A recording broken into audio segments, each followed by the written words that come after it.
नमस्कार। आज की परिचर्चा में आपका स्वागत है। आप हमारे चीफ गेस्ट हैं और हेलीकॉप्टर की आवाज़ भी आ रहा है। चुनावी सरगर्मियाँ तेज हो गई है। बहुत सारे एयरपोर्ट पर बहुत सारे हेलीकॉप्टर आ गया, भाड़े पर कहीं भी ले जा सकते हैं। घंटा वाइज चलता है हेलीकॉप्टर, जितना घंटा उतना लाख रुपये आपको देना पड़ता है।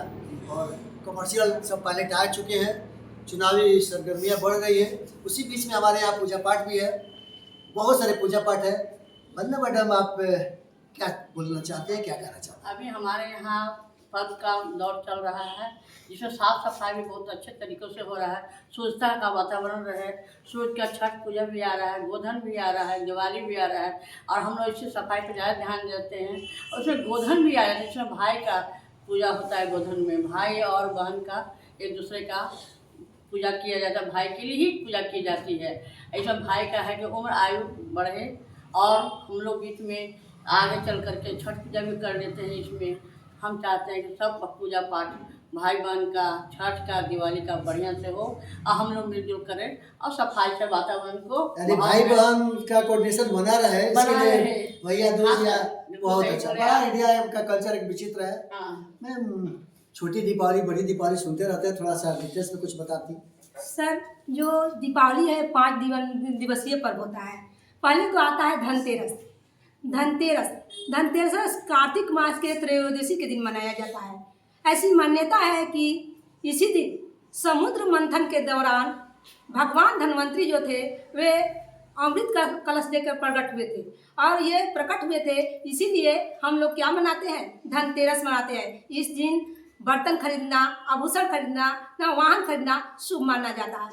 उसके ठीक दूसरे दिन छोटी दिवाली आता है, जिसको हम नरक चतुर्दशी भी कहते हैं। ऐसा मान्यता है कि इस दिन कृष्ण भगवान जो थे वे एक राक्षस था नरकासुर, उसको वध किए थे और इसी के उपलक्ष्य में हम नरक को अब साफ कर देते हैं, पूरा सब गंदगी को साफ करके और फिर दिवाली मनाते हैं। तो दिवाली जो है वो किस लिए मनाया जाता है? ये इस दिन रामचंद्र जी सीता और लक्ष्मण के साथ कहाँ आए थे? अयोध्या आए थे। पूरा अयोध्या जो था वो दीपों से जगमगा उठा था।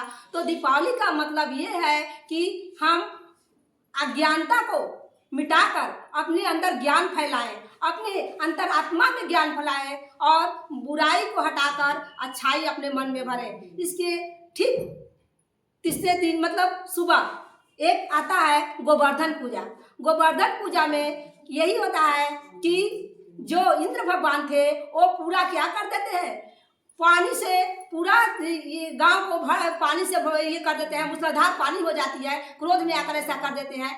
तब कृष्ण भगवान की याद करते हैं कि अपने तर्जनी उंगली पर गोवर्धन पहाड़ को उठा लेते हैं, अपने पूरे ग्रामवासियों और गायों की रक्षा करते हैं। इसीलिए हम गोवर्धन पूजा मनाते हैं। उस दिन हम एक लोटा का गोवर्धन पहाड़ बनाते हैं और विधि पूर्वक उसका पूजा करते हैं। इसके बाद आता है भैया दूज। भैया दूज का मतलब ये होता है कि बहन अपने भाई के लिए लंबी उम्र की कामना करती है। ऐसा मान्यता है कि उस दिन जो यमुना थी वो अपने भाई यमराज को भोजन के लिए बुलाई थी और यमराज उनके घर सहस्त्रपूर्वक वहाँ गए और उनका भोजन ग्रहण किए और ऐसा बोले कि जो भाई प्रत्येक वर्ष भैया दूज के दिन अपने बहन से भोजन ग्रहण करता है उसका फल क्या होता है, आयु लंबी होती है। और इसके बाद आता है छठ पूजा।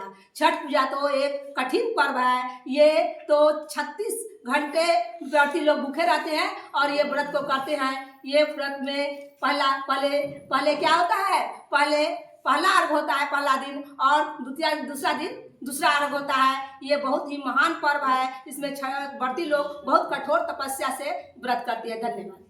बहुत अच्छा मैडम, इसमें सफाई का क्या मतलब? आज जहाँ जिस घर में हम लोग जाते हैं कहीं ना कहीं सफाई, इधर सफाई उधर सफाई, क्या सालों भर सफाई नहीं हो सकता है? इस दिन विशेष रूप से करते हैं। अभी हम साइंस सेंटर से आ रहे हैं, वहाँ भी हो जो कैंटीन था पूरा एकदम सफाई अभी कर रहे होंगे कि क्या आपको तो अभी करके बाद में? तो सफाई पर लोग क्यों ध्यान देते हैं? पर डे नहीं, मेरे समझ से पर डे सफाई होना चाहिए। आपका क्या राय है? थैंक यू सर, हमें अपॉर्चुनिटी देने के लिए कि हम सफाई के बारे में कुछ बता सकें।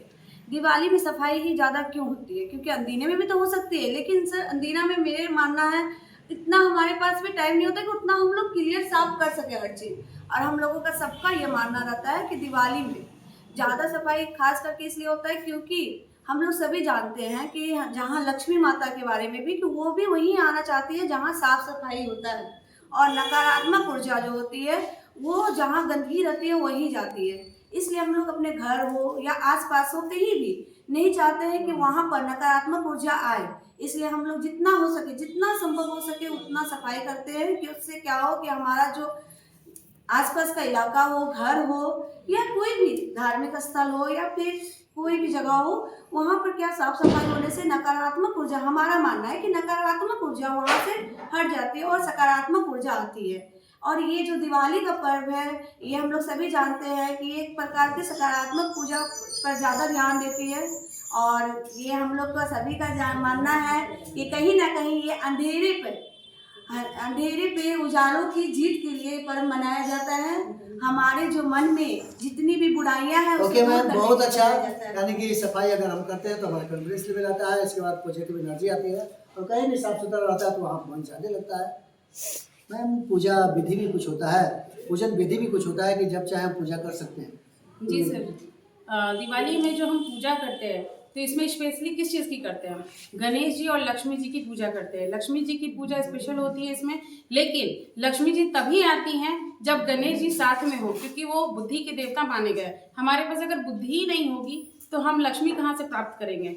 हमारे पास कितना भी धन हो, लेकिन हमारे पास अगर बुद्धि नहीं है तो वो तुरंत में खत्म हो जाएगी। लेकिन अगर हमारे पास बुद्धि है तो धन हो या ना हो तो हम खुद ही अर्जित कर लेंगे।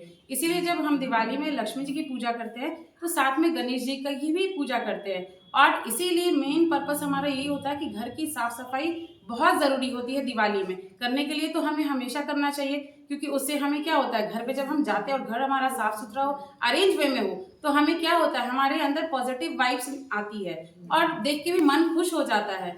और इसलिए, और लेकिन दिवाली में स्पेशल इसलिए ज़्यादा करते हैं हम क्योंकि लक्ष्मी जी का स्वागत करते हैं। लक्ष्मी जी वहीं आती हैं। हमारे माइंड में ये सेट होता है कि अगर हमारा घर गंदा होगा तो लक्ष्मी जी रुष्ट होकर वापस ना लौट जाए। इसलिए हम लोग क्या करते हैं, दरवाजे पे भी लक्ष्मी जी के पाँव के छाप, ये को पैर के उनके मतलब चिन्ह बनाते, पद चिन्ह बनाते हैं। पूजा रूम में भी बनाते हैं, रंगोली बनाते हैं कि लक्ष्मी जो जी हैं जो वो खुश होकर, जहाँ जितना खूबसूरत घर दिखेगा सजा धजा और साफ सुथरा, तो लक्ष्मी जी हमारे यहाँ प्रवेश करेंगी। तो हम बहुत अच्छे तरीके से फास्ट रखते हैं उस दिन। उसके बाद शाम को एक टाइम होता है कि हाँ कितने बजे पूजा रखना है। हम पूरा प्रोसेस से, पूरे विधि से वो पूजा करते हैं और मन में बहुत हमें शांति प्राप्त होती है। जब भी हम पूजा करते हैं तो हमारे मन में कितने भी कोई भी टेंशन हो, लेकिन जिस वक्त हम पूजा कर रहे होते हैं उस टाइम हमारा जो मन है बिल्कुल शांत होता है, कोई भी विचार नहीं आता है और हम अंदर से बहुत ही मतलब संतुष्ट, शांति पूरा एकदम मन में मिलता है हमें और बहुत पॉजिटिव एनर्जी फील होता है पूजा के बाद। Thank you. बहुत अच्छा। भारत पूरी दुनिया में पर्वों का देश है, एक विशेष है। यहाँ नदी, झील, झरने, पर्वत, पहाड़ की भी हम पूजा करते हैं और कंट्री से अलग है। तो आइए हम सब लोग एक बार थैंक्स अपने इंडिया को कहें कि हमारा इंडिया रियल में 2047 नहीं बल्कि और विकसित हमारा इंडिया पहले हो। सब लोग तन धन मन से लगे और हमारा इंडिया बहुत आगे। सब लोग कामना करें, दुआ कीजिए। आप सभी यहाँ समय दिए, बहुत बहुत थैंक्स, स्पेशल थैंक्स। एक बार अपने देख लें।